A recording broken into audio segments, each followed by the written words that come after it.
Good evening, I'm Katerina Georgieva. This is CBC Windsor News. Thanks for watching. Tonight we'll have the latest on the situation at the city's temporary emergency shelter, plus the Prime Minister testifies on the last day of testimony at the Emergencies Act inquiry. Protesters outside City Hall rallying against the Islamic Republic of Iran and calling for action from the mayor. And new money to help laid off workers. The centers supporting former Stellantis and Syncreon employees just got a boost. Tonight, we're learning more about the emergency shelter where residents from an evacuated downtown Windsor apartment building are staying. Meanwhile, the community has been rallying around those displaced with many donations coming in. CBC's Jennifer LaGrassa is outside the John Atkinson Memorial Community Center. That's where the shelter is located. Jen, what's the latest on how long that space will be available to residents? Well, Kat, the city said that this shelter will be in place for as long as it's needed. And the city is actually covering the costs of this space. It's not sure how much that is just yet, but it says that it's keeping track of expenses. Right now, it said its priority is really the health and well-being of residents. About 40 people are staying at the emergency shelter, and they have been since Tuesday after the city evacuated the building at 1616 Olette Avenue. The apartment was deemed unsafe as the city found that it didn't have heat or electricity. Earlier this week, the building's project manager told me that it might be at least 8 months before tenants can move back in, as there's several renovations that need to take place. The city says that the building's property management is working with local contractors to get repairs done, but the city said that they're not aware of any specific timeline of when those will be complete. Jen, if the city is running the shelter, does that also mean that the cost will end up being paid by taxpayers? Not necessarily. So an advocate that I spoke with said that one way that the city could recover those costs is by adding them onto the owner's property taxes. Now, he said this is unlikely unless there is really strong demand from the public. Municipalities really are very reluctant to put the costs onto, these type of emergency services onto property taxes for owners. But, I don't see any choice in this particular situation. It's going to be a significant cost on municipal services. And so it's only right and fair that the landlord should pay for those additional services because they failed to do what was required to them under the law. Now, I asked the city if they are going to look to the landlords to recover that cost. They said that it's something that they will look into. I also reached out to the owners again. I reached one of their offices. They said that they're out of the country and can't comment, and we haven't heard back yet from 2 others. Jen, how are the residents impacted doing in all this, given that, it's been 3 days since they were forced out of their homes now? They're not happy. I spoke with Ted Urin today, and he's someone who I actually caught up with earlier this week. He's at the shelter. He said that it's unacceptable, and he was really surprised that it's going to take 8 months, at least maybe, for him to be able to go back home. I also spoke with a local shelter, and they said, this doesn't really happen all that often, and they worry as there's cold months ahead. Of course, with it being winter, it's not ideal timing for these kind of things to happen because we're already close to capacity, if not at capacity most nights. Please take care of your buildings. Please take care of your people because, our emergency shelters are here for people who don't have homes, right? We try to get people housing. When they find those housing locations, we hope that their landlords will take care of their buildings and their units so that they don't have to come back to shelter. Now, there has been a lot of support for these displaced residents from the community. The City of Windsor telling us that food donations have really been pouring in. The city is now asking for warm clothing as well. And the city says that they're working to house people, helping them fill out those affordable housing applications. They put out a call out to landlords saying that if you have a 1 or 2 bedroom unit that is affordable, to reach out to the city's housing services. Katerina.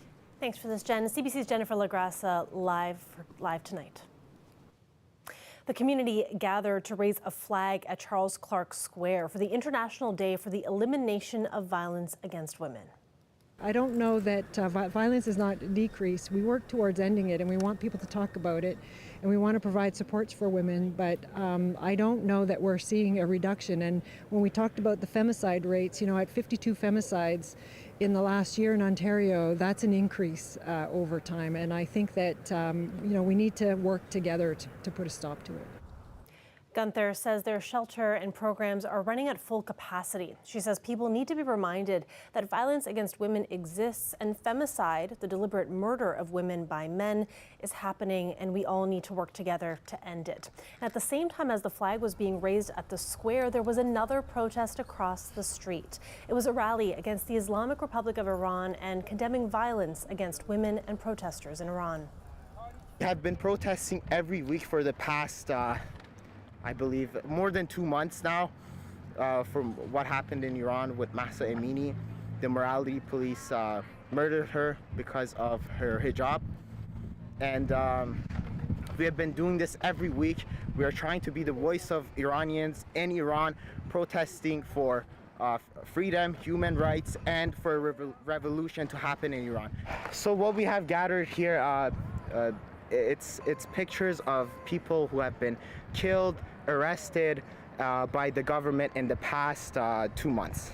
Well, at first we want to just raise the Iranian people's voice to tell everyone that the people's problem is not with Islam, as we say Islamic Republic. The government has been using the religion Islam as a means to cover its murders, its crimes against humanity. We want to tell everyone in Windsor that this is not Islamophobia. A lot of us here are Muslims. A lot of the people here are Muslims, and we do not hate any religion. We support all religion. It's just this government is using this religion to mask its murders and its crimes against humanity. The protest was also fueled by outrage over a recently surfaced photo of Mayor Drew Dilkens from 2018. In it, he's posing with an Iranian regime supporter taken at an event supporting the family of a dead Hezbollah leader.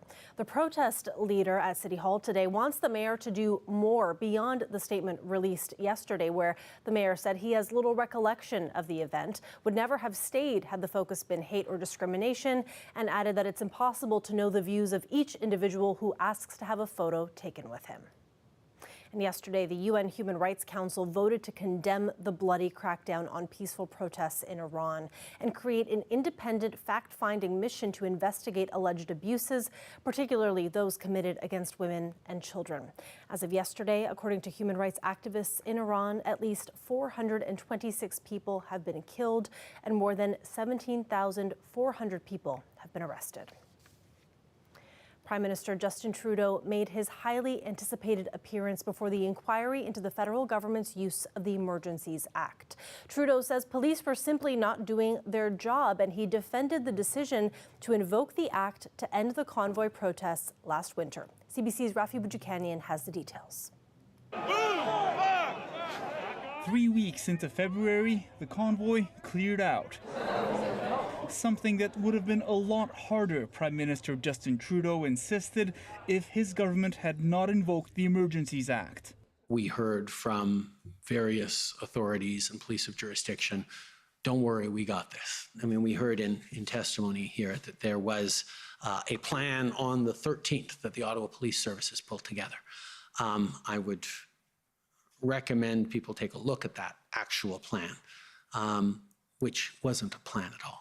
Prime Minister, we've heard evidence. A rebuke the lawyer for Ottawa Police did not appreciate, pointing out there was a plan with sign-off from her employer, the Ontario Provincial Police, and the RCMP. You also testified that it was not a plan that you or the RCMP had confidence in. Is that correct? At least that was your understanding. If there wasn't a plan, then okay, we probably didn't have confidence in. So you can see that there's some content in relation to deployment plan. Sorry, is this a table of contents? Yes. So the entire deployment plan fits onto one page? Well, a description. Also revisited today a conversation between Trudeau and then Ottawa Mayor Jim Watson, where he'd criticized Ontario Premier Doug Ford for hiding. It was a unpleasant situation. There were bad headlines. I was getting grumbled at by citizens of Ottawa every day because the federal government wasn't dealing with it. The big question that still didn't get an answer today, exactly what led the federal government to deal with it. The core legal opinion it leaned on shielded from the Commission of Inquiry due to solicitor-client privilege. Would you advise that opinion be released in the interest of transparency? This is certainly an issue that requires careful consideration and not one to require a prime minister to respond to in the spur of the moment. It will take a couple of months yet to determine whether that lack of disclosure will weigh on the Commission's final report. Today, the Prime Minister insisted the government was right in using a different definition than Canada's intelligence agency CSIS to determine what is a national public emergency. In February, the inquiry will state whether it agrees. Rafi Bujikani on CBC News, Ottawa. During cross-examination of the Prime Minister, the Council for the Government of Alberta argued that laws in the provinces were already sufficient to handle blockades prior to the Emergencies Act being invoked. And she pointed to the Ambassador Bridge blockade being cleared by police the day before. Yes, with the caveat that a lot of the people who were leaving the Ambassador Bridge were purportedly headed towards the Sarnia crossing or the Fort Erie crossing, meaning that there were still real concerns that even as we settled things in one place, the rhetoric across the country and the online activity indicated that people were not going home, but they were looking for the next thing they could engage with. Right, so the police powers were able to deal with the problem, correct? They were able to clear the blockade. They were able to clear lanes at that moment, yes, in that spot. Okay. But there was a real concern there would be more.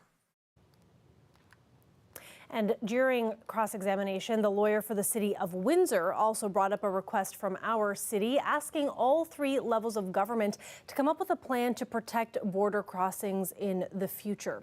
Trudeau was asked what he's doing to ensure a plan is urgently put in place. He says he's made it clear to his ministers that preparing for emergencies of all types must be a priority for this government. The Ontario government has committed more funding for the Worker Adjustment Centre at the local 444 hall. It's been helping laid-off Stellantis workers for the past 2 years. The new money will go toward a new Worker Adjustment Centre for laid-off Syncreon workers. Dale Monar has more.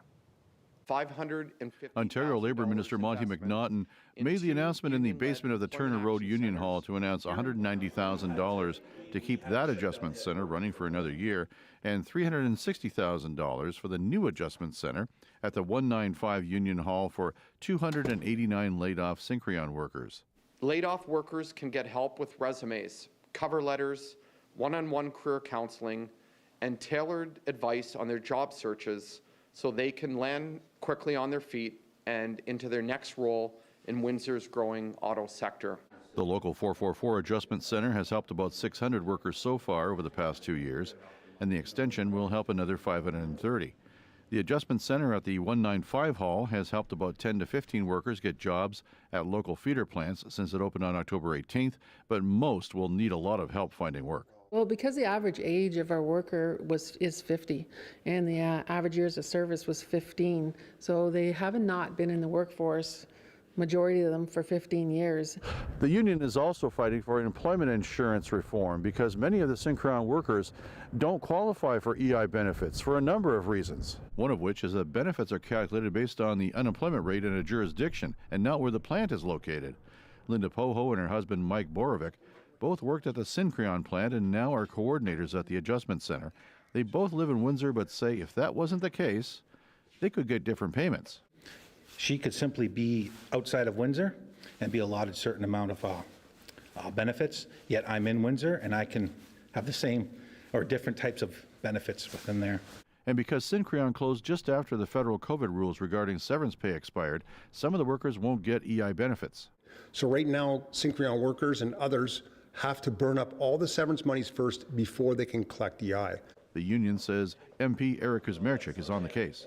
And we are going to push and push and push to reform EI because it's so important on everywhere. I mean, it's our money. The adjustment centers are working towards getting the laid-off workers trained for jobs at the new EV battery plant slated to open in 2025. Dale Molnar, CBC News, Windsor. A new local production takes on the serious issue of accessibility through a comedic lens. It's called Pirate Attack on the 1C Bus Going Downtown, and it was created by local playwright Joey Olette. It's a quirky story about 4 people with disabilities who go to extreme measures to get to their community center. There are several more performances this week and next as well at the Shadowbox Theatre. We caught some of the rehearsals earlier this week. 16 men on a dead man's chest, yo ho, and a bottle of rum. I play Ollie, who has autism, and he was nonverbal until he watched Pirates of the Caribbean. Scallywags. At first, I was skeptical about portraying this character because I didn't want to come off as disrespectful accidentally. But like with this cast, they're very supportive and helping each other. I'm just glad that the audience gets to see what we put on, and hopefully the message will get out. Canberra is not the capital of Australia. My character, Claire, has Tourette's, so it is a big part of her character. She has verbal tics as well as some smaller physical, her main one being flamboyant. I feel like her character is sort of awe-inspiring in the way that she kind of wants to keep her people together. She doesn't want to let go of that because she knows it's a safe space for a lot of the people in the show. It wouldn't be laughing at them, you know what I mean? It's more so that you're laughing with them, along with the fact that like you would be kind of learning more about people in the community. Guys, I don't think you understand. It's my job to close this place down. And I do find myself living my everyday life being more aware of potential challenges that can be presented to people with disabilities, and I'm hoping that the more people see this, the more people start to think about these things, and hopefully we can make some sort of a difference in our community. Well, I'm a blind double amputee, and accessibility issues are sort of a part of everyday life. Before I was blind, I was just, an amputee, and it was easy enough to get around some of the accessibility barriers, but when I was in a wheelchair, that was a huge wake-up call to just how much of our city is actually inaccessible to a lot of people. And I didn't notice it until I was in a position where I had to notice it. And now, you add blindness to that, I can say that most public places I actually avoid. I don't go to most restaurants. I would never go to the mall or anything like that. I won't go to shops and so forth because there are so many problems getting around and not being humiliated in one way or another that it's not worth the effort. And so this play addresses that kind of problem, right? It addresses the fact that there are people in our society we have actually carved out of our world because we've created the world for us, for the able-bodied people. And so we have, in a sense, deliberately created a world that caters to our needs, but not to the needs of others. A live look outside there. We had another mild, lovely day today. Temperatures down to 0 overnight, but we will have a high of 11 degrees all weekend. Dahlia Ashry will be here after the break with more weather updates. Stay with us.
it's time now for a look at our weather forecast, and we've got Dahlia Ashry with us.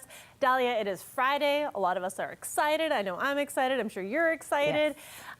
What's the weekend going to look like? We have mild temperatures trending for the next few days, so can't really complain, Katarina, especially for those of us that like warmer temperatures. A little bit of rain on the way, but we'll get to that in a bit.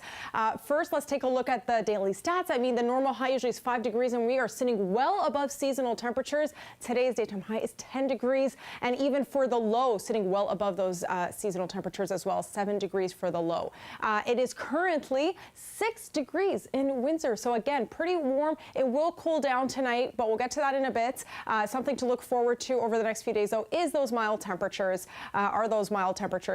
Wind is also another factor that plays in over this weekend. Some windy conditions. It's 38 kilometers an hour is what we're expecting tonight. It will slowly pick up on Saturday. We'll be seeing winds gusting up to close to 60 kilometers an hour. So quite a windy one tomorrow, even though there is that sunshine. And then it'll start to taper down and get a little lighter throughout the next few days. But again, we are expecting rain on the way towards the end of the weekend. Tonight, though, temperatures will drop, like I said.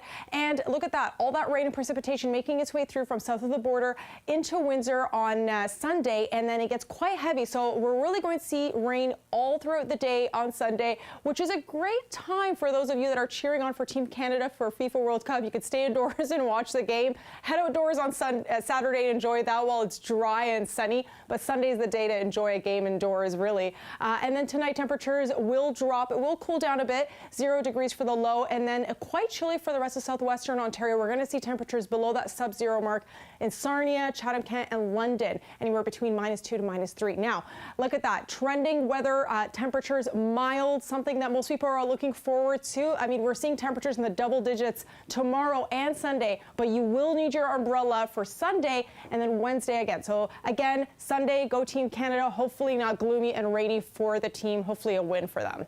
It's just still so wild to see those numbers on the cusp of December, but appreciate it. Thank you so much, Dahlia. You're welcome. Thanks, Katarina. When we come back, a look at why it's so important to support small businesses this time of year. Stay with us.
Black Friday sales are almost over, and that means Small Business Saturday is about to begin.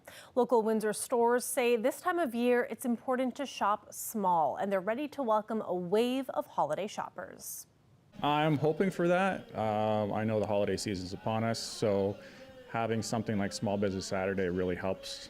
You know, we're struggling against the big brands, so having some extra support is always a bonus.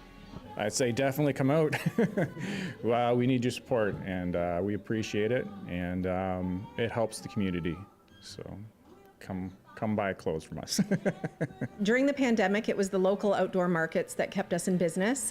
Thank God people did shopping and came out and supported us there.